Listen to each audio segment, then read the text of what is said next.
Hey everybody, Mike Jeffers, bluesinchicago.com. We are here previewing the 2019 Chicago Blues Festival at the Delmark Studios. This is called Talkin' Chicago Blues, and it is a pleasure to be sitting down with Breezy Rodio, who is a Delmark artist. He's also going to be performing at the Chicago Blues Fest June 7th, 6:30 p.m. with his band. He has a CD that is out on Delmark Records, but one also going to be in production very soon. So we're going to talk all about that, talk a little bit about his background, and talk about what you can hear on June 7th. Breezy, thanks for stopping by. Thank you. Pleasure. Yeah. So now listening to some of your music and all that stuff, it's not... It's traditional, but it sounds like you're adding some jump blues elements and some different things like that. So let's talk a little bit about what people can hear on June 7th and about your music. Definitely. Well, first of all, I'm very excited to be at the Chicago Blues Festival this year. Although it's not my first time, I will perform a full set of all original material, which is 9 out of 10 is going to be the one on my next album with Delmark. Right after the Blues Festival, we will cut the new album here at Delmark on June the 11th and the 12th. Yeah. So I will perform a full set of all original material, probably never heard before. Wow! And it's a mix, it's a journey through blues music. I will do like some traditional, some more contemporary. We'll do some R&B, like soul, jump. Yeah. It's so people don't get bored. That's how I look at it. So people don't get bored. That's actually the perfect way to look at it, right? So let's talk a little bit about your background, because we talked a little bit off camera. You moved to Chicago at an early age, but where did you originally, where were you born and where did you move I was born in Rome, Italy. Oh, okay. And then I moved here when I was a teenager. And then I stayed. I love music, and being in Chicago, growing up in Chicago, as a kid, it's a different ball game, man. How did you first start playing guitar? Was that your first instrument? It was, yeah, first and last. So don't look for him to do a drum set. No, yeah. Solo I would love anytime to, but yeah, no, that's not gonna happen. So were you always in love with the blues, or what kind of music did you first drawn to?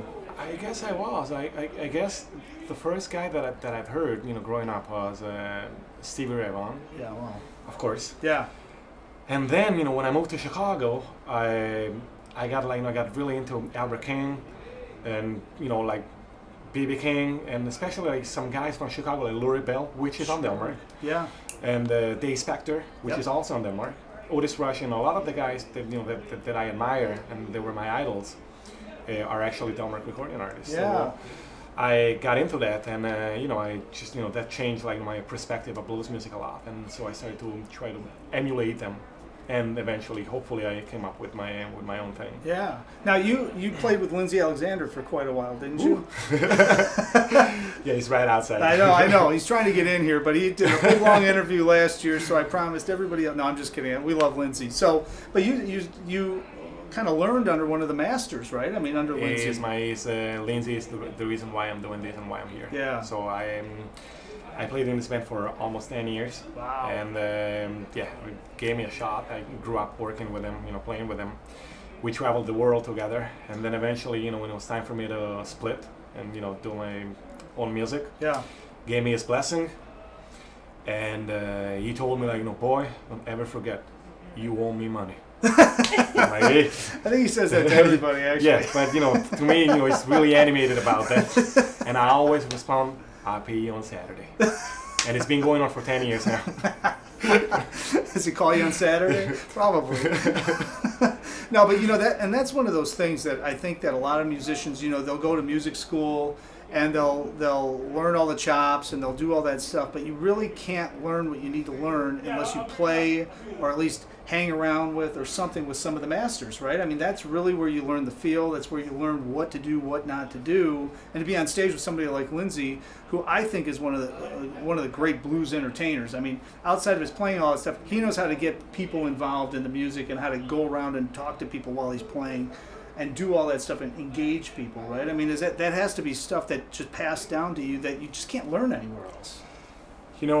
That's the greatest practice room you can ever have, especially with him, because he's a natural born entertainer. He's a showman. And when I said he made me what I am, that's because I played an average of 300 shows a year with him for almost 10 years, all over the world. Yeah. And of course, Lindsey is is not easy to work with. Just because yes, like it's very demanding. He's a veteran. He's a legit bluesman from Chicago. So you have to be like really on your A game to be behind him. And so day after day you learn like all the little tricks that will make you step up. When you're when you're on your own. So. It was a blessing for me. It was hard at first. It was really hard on me. I was a little kid. Sure, yeah, you had to be I was young. super green. I was young. I was I didn't really know what was going on. I thought I knew it all, but I didn't know anything. And so it was like honestly, it was the best practice room I could ever imagine. Yeah. So when you went on your own and stuff, let's talk a little bit about your style of music and what people can hear on the recordings. It kind of sounds like to me like a cross, like I said before, like jump blues, traditional blues, maybe a little R&B blues. You got a lot of passion behind it, but it doesn't sound to me like it sounds, I guess, more like, your generation of blues. I mean, meaning like you kind of are doing it because you probably have been influenced by many different genres of music. Well, when I first started, it was all about traditional blues. Yeah. It was all about Chicago blues and nothing else. I was like, I was obsessed with it. And eventually, growing up, I just, discovered new, styles of blues, which, in my opinion, is still blues music. Yeah. But just like Jimmy Johnson said, T model Ford, they don't make it anymore. But there are other Ford models, which are not T models, but it's still Ford. Yeah. It's still the blues. It just explained it with 3 little words, and it was just perfect. So I used to listen to Otis Rush, Muddy Waters, Howlin' Wolf, Little Walter, and I still do, of course. But then I found out about also modern artists. I like a lot of R&B. I like D'Angelo a lot. Yeah. I like Drake. Sure. So I got it's sucked in those kind of beats hip hop new school. So every once in a while I throw a little R&B kind of a hip hop kind of feel, Yeah. and people seem to like it. It's a breakthrough the if you want to call it the monotony of the music. Although it's not you know what I mean. Well, but you're finding your own voice, because I think that it's important. I think that this day and age, I talk to a lot of artists. And I think in this day and age, especially when you get to, I'm in my 40s, you're not in your 40s, but, you're in your 20s, 30s, 40s, whatever, and we're all influenced. 39 today. 39 today. All right, happy birthday. All right, so Thank that same kind of genre, right? I mean, I was influenced by a lot of different styles of music, and that just makes what I do, that's my sound. So you, as a songwriter and a vocalist and a guitar player and a band leader, it's obvious you're going to be, all of these different styles are going to put together, and that's going to be Breezy Rodio. That's your sound. Right. Yeah, it's I just love music, and I listen to a lot of different music. So there are a lot of guys that I admire that are really traditional blues aficionados. Sure. It used to be me. It's not me anymore, because there are other genres, other styles of blues that I dig a lot. Yep. And so why not? It's I can play a lump, a shuffle, and then it could be an R&B, with a hip hop feel, or a jump. I try to play what's fun to me, and